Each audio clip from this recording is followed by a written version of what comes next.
나이다. 아멘. 할렐루야. 하나님의 놀랍고도 크신 은혜가 여러분 가운데 충만하시리라 믿습니다. 앞뒤 좌우로 샬롬 인사합니다. 샬롬 샬롬 샬롬. 사랑합니다. 축복합니다. 진심으로 사랑합니다. 한 주간 편안하셨죠? 코로나 여러분 가까이 오고 있지만 와봤자입니다. 와봤자 일주일 고생한다 생각하고 독감입니다. 독감 걱정하지 마시고 잘 이겨내시고 또 이제 주님 오실 때까지 이 세상은 2000년병이 계속 돌고 있습니다. 예, 하나님의 뜻입니다. 어쩔 수가 없습니다. 그래서 잘 이길 수 있는 능력과 건강을 확실히 받아 누리시길 바랍니다. 이제 모든 성도가 오늘 벌초하러 간다고 몇 분 권사님들 집사님 벌초하고 있습니다. 벌초는 꼭 주일날 해야 되겠습니까? 우리는 벌초도 시간 맞춰서 주일은 반드시 주의 날이기에 주님 앞에 와서 예배를 드리고 벌초는 평일날 하고 꼭 예배를 잘 드려야 될 줄 믿습니다. 오늘은 헬라인 그리고 유대인 헬라인 그리고 그리스도인 제목이 조금 딱딱해 보이지만 말씀의 은혜가 있습니다. 할렐루야. 이 종교마다 그 종교의 핵심을 나타내는 상징이 다 있습니다. 절간에 가면은 여러분 아시다시피 만자가 붙여 있죠. 그래서 그걸 보고 이게 절간이구나, 얘는 또 무당집이구나, 여기는 점쟁이 집이구나 알 수가 있어요. 자, 여러분들 이 만자가 정확히 무엇을 의미하는지에 대해서는 이 학설이 분분하지만은 보통은 시작도 끝도 없음을 상징하는 것이라고 합니다. 시작도 없고 끝도 없고, 그래서 온갖 좋고 득스러운 것이 결집된 모양이라 그렇게 말들을 합니다. 어떤 권사님께서는 아이고 절간에 가면 십자가를 양쪽으로 다 꼽을 신었어. 전부 접어놨잖아. 꼽을 4개 다 꼬불꼬불해서 완전 예수님하고 반대야. 십자가를 완전히 꺾을 그런 종교야. 그렇게 얘기를 하시더라고요. 또 원불교에서는 동그라미 형태의 상징으로 사용을 하시고, 이 상징은 유런상, 그래서 모든 진리가 하나의 원리에서 시작되었다, 하나의 진리로 기결된다는 그런 뜻이라고 합니다. 여러분, 또 이슬람교, 여러분 잘 아시는 이슬람교는 초승달을 상징으로 사용을 하는데, 이것은 모하메드가 알라로부터 계시를 받을 때가 초승달과 또 샛별이 떠있던 밤이라는 그런 전승에서 시작이 됐다고 하고, 초승달은 달이 점점 커지는 그런 시기에 뜨는 달이기 때문에 이슬람교가 참된 진리의 시작이라 그런 뜻이기도 하답니다. 다음 틀이지요. 자, 그런데 이 기독교의 상징은 십자가입니다.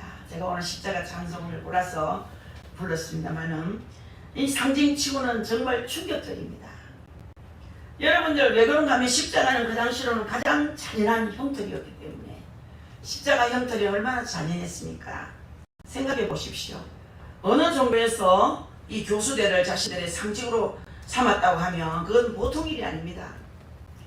자, 여러분, 십자가 상징은 그런 것입니다. 그런데 기독교가 십자가를 상징으로 내세운 것은 십자가에서 예수 그리스도께서 인간을 위한 구속을 성취하시기로 작정하셨고, 또 성취하시고 난 뒤에는 부활하셨습니다. 할렐루야. 부활하시지 않았다면 십자가를 내세울 수가 없어요. 부활도 안 하면 어떻게 자꾸 십자가를 얘기할 수 있겠습니까? 여러분, 십자가 없이는 부활이 없습니다. 할렐루야. 또 고난이 없이는 영광이 없습니다. 십자가가 있기 때문에 부활이 있고, 십자가가 있기 때문에 우리가 천국 갈 수 있다는 거죠. 그래서 여러분들, 부활하신 주님을 우리가 믿고 따르는 이 기독교에는 역사 안에서 가장 영광스러운 그런 상징으로 십자가를 사랑하고 십자가를 자랑하게 되는 거예요. 십자가 단단히 붙잡고 날마다 이기며 나가세, 머리에 멸류관 쓰고서 주 앞에 찬양할 때까지. 아멘. 예수는 우리의 모든 것이 되는 거예요. 아멘. 영광이 되는 거예요. 아멘. 예수님은 우리의 자랑인 거예요. 아멘. 왜? 십자가를 지시고 죽으시고 부활하셨기 때문에 우리 예수님은 우리의 사랑이요 십자가는 우리의 자랑인 줄 믿으시기 바라겠습니다. 그래서 오늘 본문에서 바울은 고린도 교회에 당면한 여러 문제 중에 이렇게도 분쟁 문제에 대한 문제를 진단하고 또 해결하는 방안을 제시하는 거예요. 이 문제가 무엇일까 진단하고 그 문제를 어떻게 해결할 것인가를 굉장히 고민을 많이 합니다. 그러면서 그 방법을 제시하면서 십자가의 도를 다루고 있는 거예요. 이 당면에 있는 모든 문제를 어떻게 해결할 것인가? 십자가를 통해서 해결하려 하는 거예요.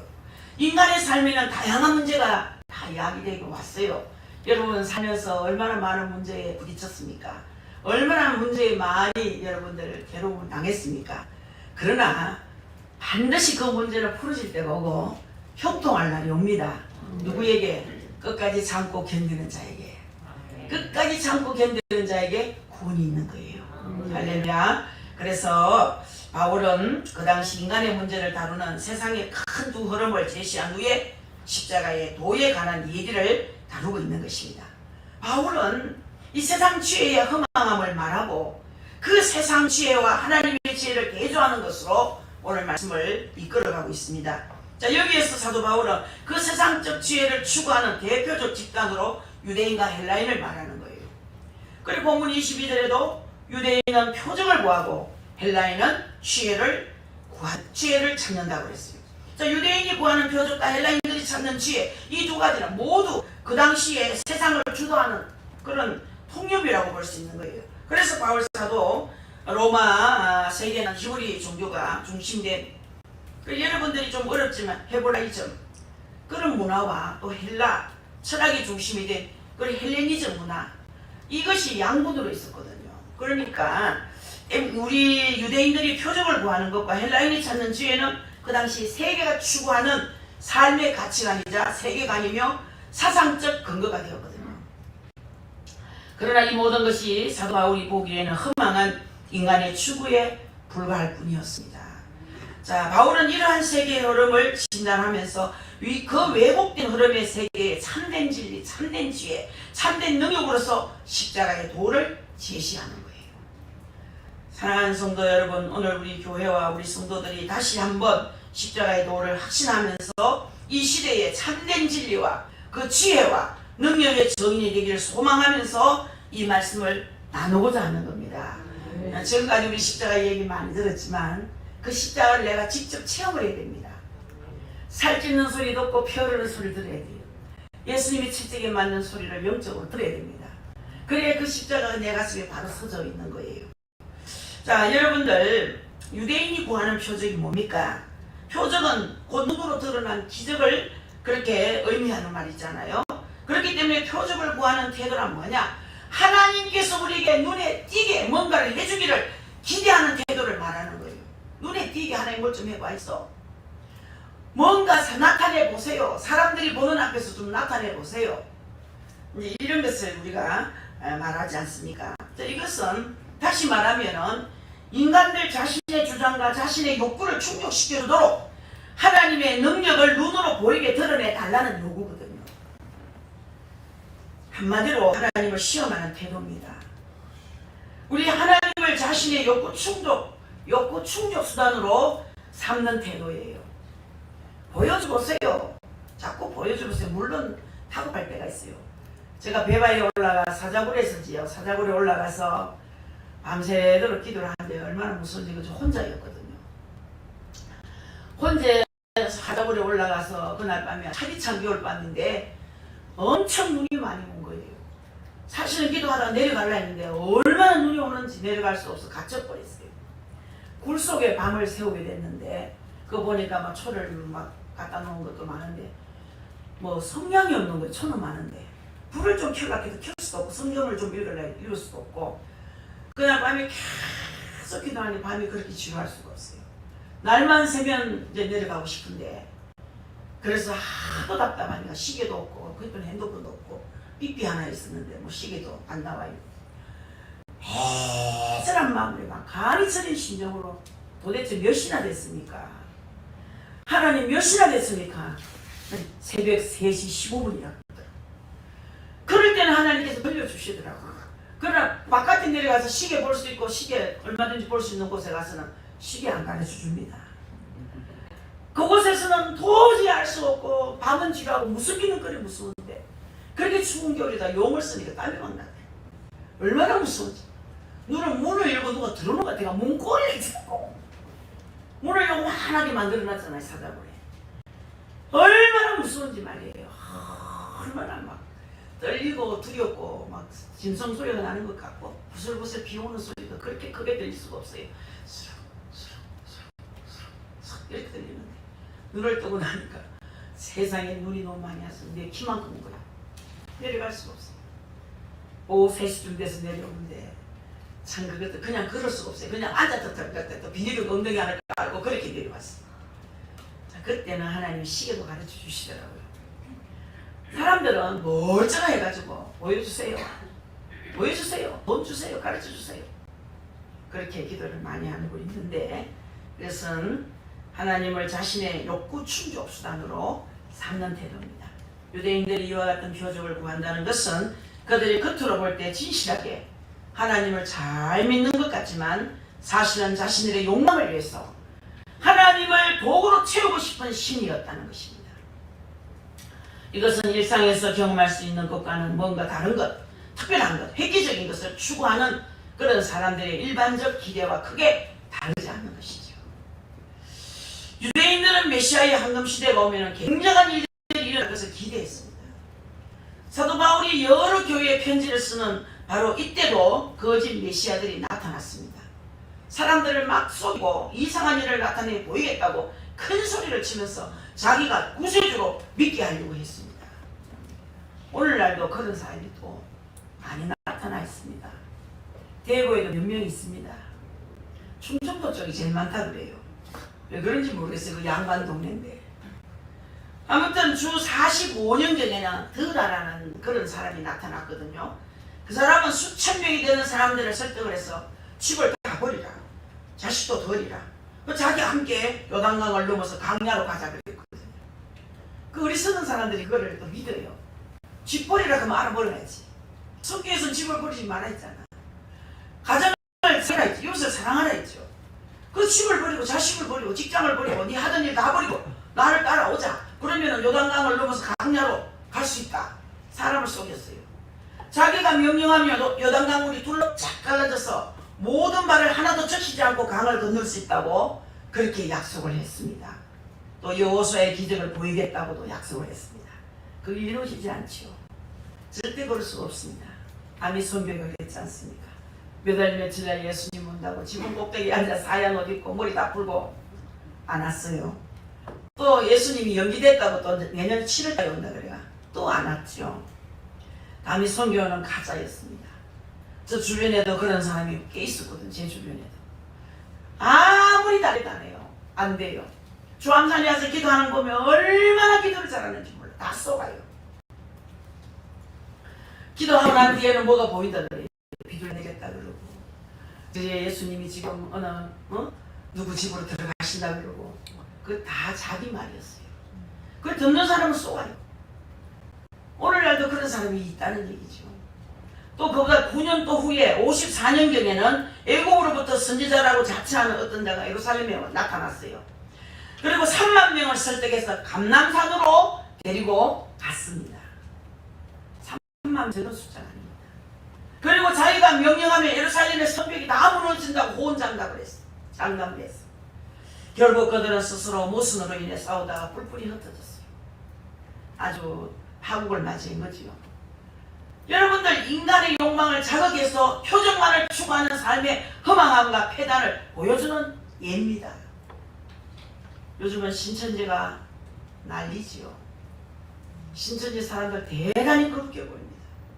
주암산에 와서 기도 요렇게 들어보고 우리 아들 환입니다. 대학 잘 가게 해주세요. 요 소리 딱 들으면 딱 그 옆에 가가지고 제가요 당신이 기도하는 소리를 듣고 저도 기도를 같이 했는데요. 당신의 아들이요 얼마 어떻게 하면 어디 학교 가겠습니다. 이래가지고 오셔요. 그렇게 꼭 유혹해서 1년에 주암산에 주워오는 사람이 200명 가까이 된대요. 이해가 안 가요 저는. 지금은 모르겠습니다만 이제는 뭐 조암산에도 신천지를 굉장히 우리 답하자에 말을 해도 숨어서 들어옵니다. 집회를 하는데 제가 깜짝 놀랐어요. 신천지에서 가장 높은 두목이 집회에 참석했더라고요. 우리도 성경을 받아야 된다는 거야. 우리도 하나님 말씀을 듣고 배워야 된다고. 그리고 얼마나 그렇게 보이고 얼마나 믿음이 좋아 보입니까? 근데 여러분 속습니다. 이단들이 보여주는 그런 폐를 보여주는 전형적인 모습들이 얼마나 많은지 모르겠습니다. 오늘 이 자리에 오신 사랑하는 성도 여러분들, 예수 잘 믿어야 됩니다. 아멘. 반드시 성경대로 믿어야 돼요. 그리고 교회 중심으로 신앙생활 해야 됩니다. 예배 시간에 뭐 아무리 좋은 곳에 은혜가 넘치는 곳이라 할지라도 자기 본교회 가서 예배를 드리지요. 시민회관에 어떤 부흥사가 온다던데요. 아니 시민회관에 부흥사 왔다고 자기 교회를 그 예배를 등한시하고 그 가서 예배를 드리는 거예요. 오늘 어째 이찬수 목사가 대구 서문교회 오후 예배에 온다는데 오늘 저는 오후 예배를 거기 가랍니다. 물론 그럴 수도 있지만 그게 옳은 것이 아닙니다. 예수 잘 믿어야 됩니다. 바로 믿어야 됩니다. 성경 중심, 교회 중심, 목자 중심이에요. 믿으시기 바랍니다. 하나님을 만나 구원을 받는 신비로운 은혜의 체험은 중요합니다. 하지만 하나님의 은혜는 예민한 채 신비한 종교적 체험만을 갈구하는 표신앙은 아주 위험해요. 저도 어떤 분들이 자꾸 제가 뭘 하면 다 되는 줄 알고 제 머리에 안수만 하면 다 해결되는 줄 알고 그런 게 어디 있겠습니까? 그러다가 교주되고 그러다가 여러분 잘못되기 쉽습니다. 모든 것이 성경 중심으로 돌아가는 거예요. 모든 것이 성경 중심이에요. 심판도 성경적으로, 구원도 성경적으로, 축복도 성경적으로, 모든 것이 성경적으로 중심이 되어 간다는 거죠. 사랑하는 성도 여러분, 정말 열심히 하나님 믿고 은혜를 뜨겁게 구하는 신앙 중요합니다. 반드시 신비한 은사의 체험만을 추구할 경우에는 그러한 신앙은 일상과 분리되어서 하나님의 특별한 표정을 추구하는 은사, 만능주의로 빠져들게 된다는 것을 잊으면 안 돼요. 표정을 구하는 유대인들의 기대 심리 가치는 얼마나 함정적이었는지 모릅니다. 자, 여러분들 그렇습니다. 우리 예수님을 통해서 수많은 생명과 삶의 변화가 이루어짐을 보면서도 또 다른 표적을 구하는 유대 종교 지도자들을 향해서 예수님은 몹시 꾸짖었어요.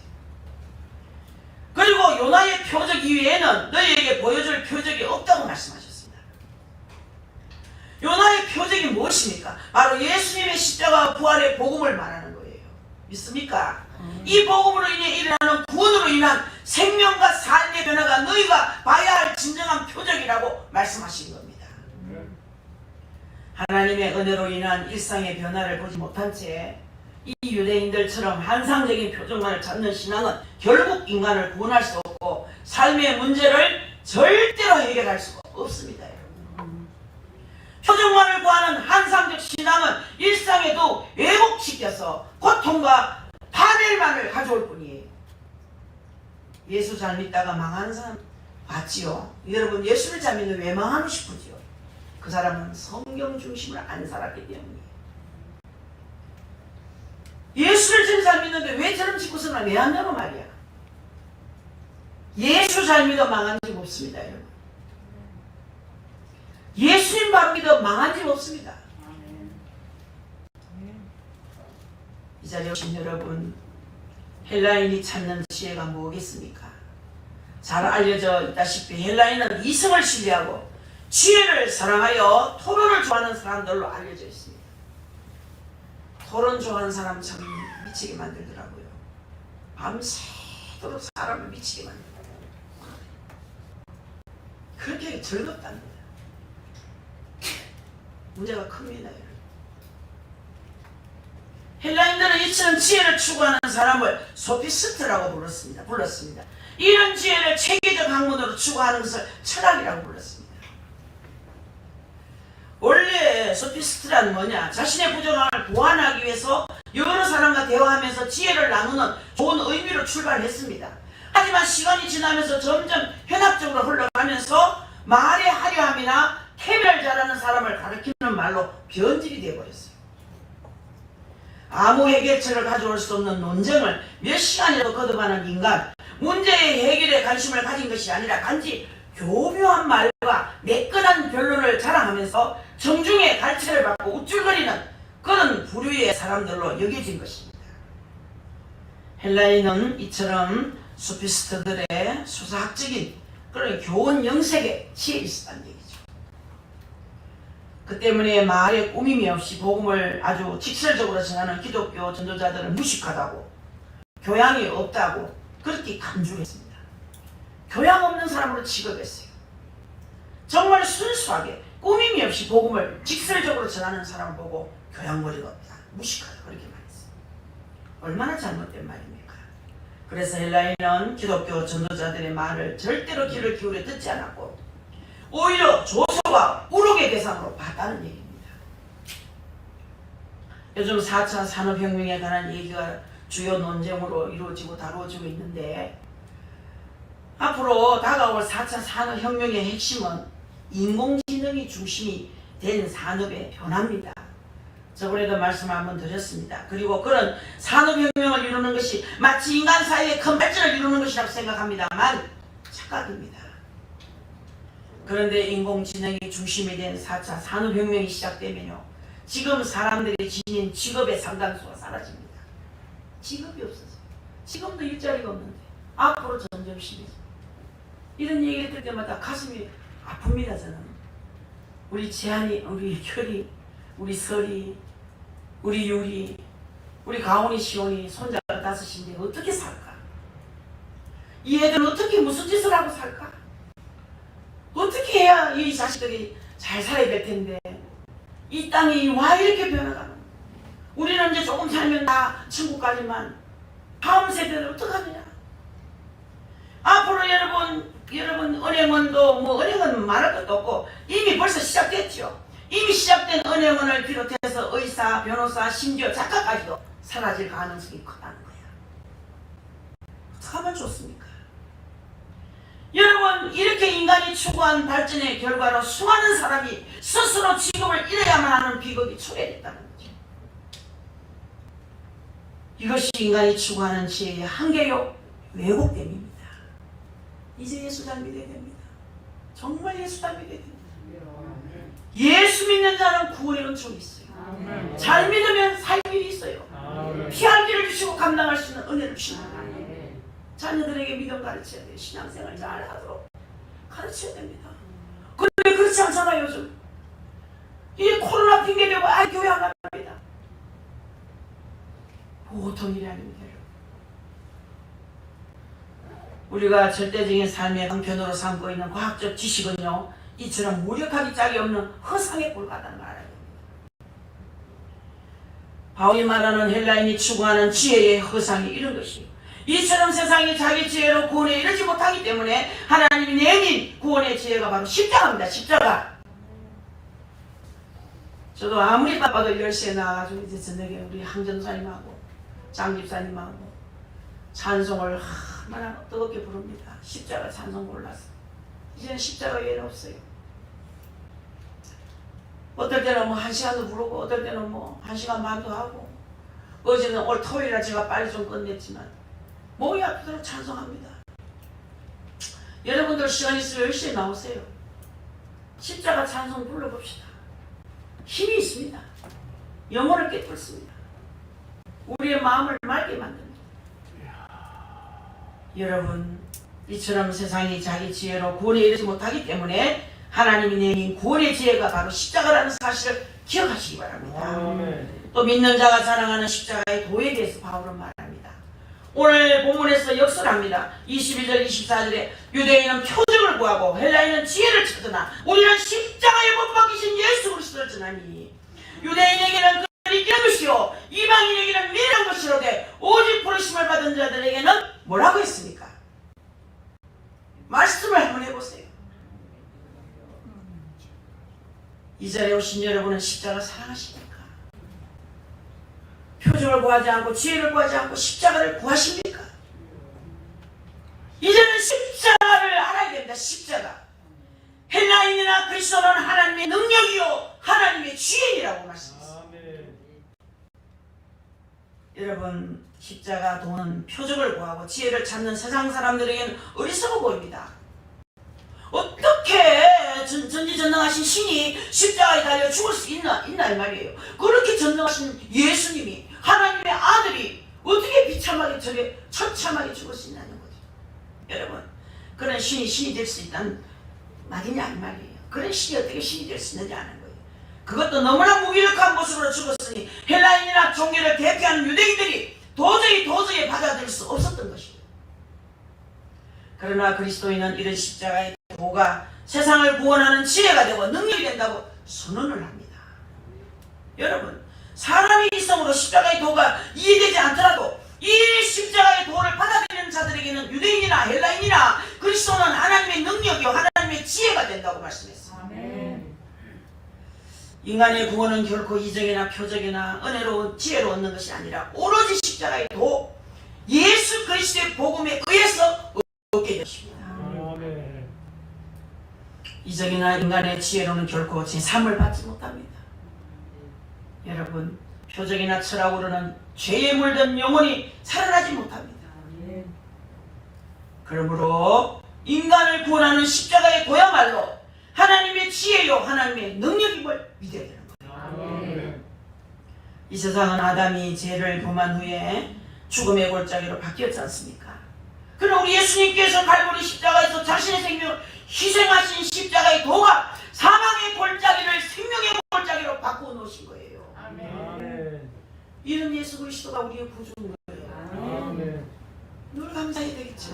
아멘. 예배를 귀하게 여겨야 되겠죠. 아멘. 말씀 듣는 시간을 귀하게 여겨야 됩니다. 아멘. 본문 25절은 이 십자가의 도를 이렇게 말씀합니다. 하나님의 미련한 것이 사람보다 지혜롭고 하나님의 약한 것이 사람보다 강하니라 그래요. 약한 것이 사람보다 강하니라 그랬어요.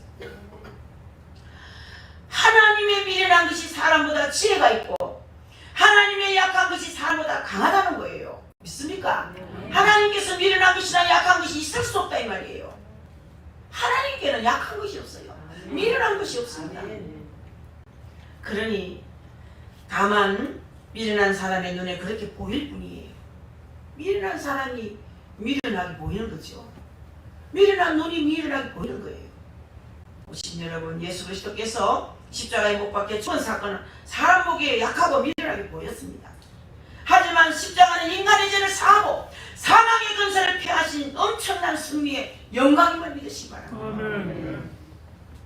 십자가야말로 다른 어떤 것도 성취하지 못한 인간의 구원을 성취한 것입니다. 지금도 헬라인처럼 이성적 지혜를 자랑하는 사람들이 많이 있습니다. 또 유대인들처럼 종교적 표적을 추구하는 사람들이 있습니다. 하지만 그리스도인은 예수 그리스도의 십자가에서 구속을 성취하신 십자가의 도를 자랑 삼고 사는 거예요. 십자가가 부끄럽습니까, 여러분? 십자가가 얼마나 자랑스럽습니까? 나의 죄를 씻어주시고 나의 장례를 여시고 저 영원한 천국을 우리에게 선물로 주신 십자가. 그 십자가가 아니면 우리가 그렇게 될 수가 없어요. 그 자랑을 해야 되죠. 나의 평생 자랑은 십자가뿐이라. 나의 평생 자랑은 십자가가 되어야 되는 거예요. 시대를 초월해서 십자가의 도는 변함없는 하나님의 지혜입니다. 구원의 능력입니다.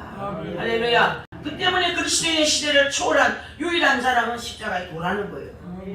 오늘도 정말 여러분 십자가의 도를 자랑 삼고 또 이 세상에서 구원의 역사를 전가하는 성도들이 다 될 수 있기를 예수 그리스도의 이름으로 축복합니다. 기도하겠습니다. 나의 구세주 예수 그리스도, 나의 구주 예수 그리스도를 찬양합니다. 우리 구원받은 성도들이 이 자리에 앉아서 하나님을 찬미하며 감사하며 예배할 수 있도록 은혜 주신 하나님께 감사합니다. 영생을 주신 주님 앞에 우리가 어떻게 살아야 하는가 깨닫게 해주시니 감사합니다. 예수 그리스도가 십자가에서 잔인하게 십자가에 매달려 십자가의 형편에서 살찌시고 피 흘려 주신 그 사랑을 깊이 깨닫는 시간이 될 수 있게 하여 주시옵소서. 그 은혜를 보답하는 길은 전도, 감사, 직분 감당 잘하는 것입니다. 하나님께서 아들을 죽여서 날 구원하셨는데, 하나님께서 아들을 보내셔서 날 살려주셨는데 우리가 감사를 잊어버리고 살았습니다. 헌신, 봉사, 희생을 잊어버리고 살았습니다. 이제 회복하게 하옵소서. 우리가 받은 은혜를, 내 죽음을 대신하시고 이제 천국 갈 일만 우리에게 남았는데 감사하지 않을 수가 없습니다. 처절한 이 형벌을 내 대신 받으신 그 사랑을 어찌 다 감사할 수 있겠습니까? 우리는 하나님 앞에 무관심하지 않게 하여 주시고 갈수록 더 뜨거운 마음을 허락해 주옵소서. 지옥에서 불타 죽을 수도 살 수도 없는 그 고통 속에서 건져주신 예수 그리스도께 너무나 감사를 드릴 수밖에 없습니다. 하나님의 은혜가 없다면 우리는 어떻게 살 것입니까? 하나님의 은혜가 없다면 우리는 어떻게 살겠습니까? 하나님이여, 이 은혜를 늘 감사하며 살아가게 하옵소서. 우리 영혼의 때가 얼마 남지 않았습니다. 감사의 은혜를 천국에다 쌓아두게 하여 주시고 이제 시켜서 하는 감사가 아니라 자진해서 감사하는 우리 성도들이 되게 하여 주옵소서. 모든 일에 감사하고 예수님의 이름으로 기도합니다. 아멘.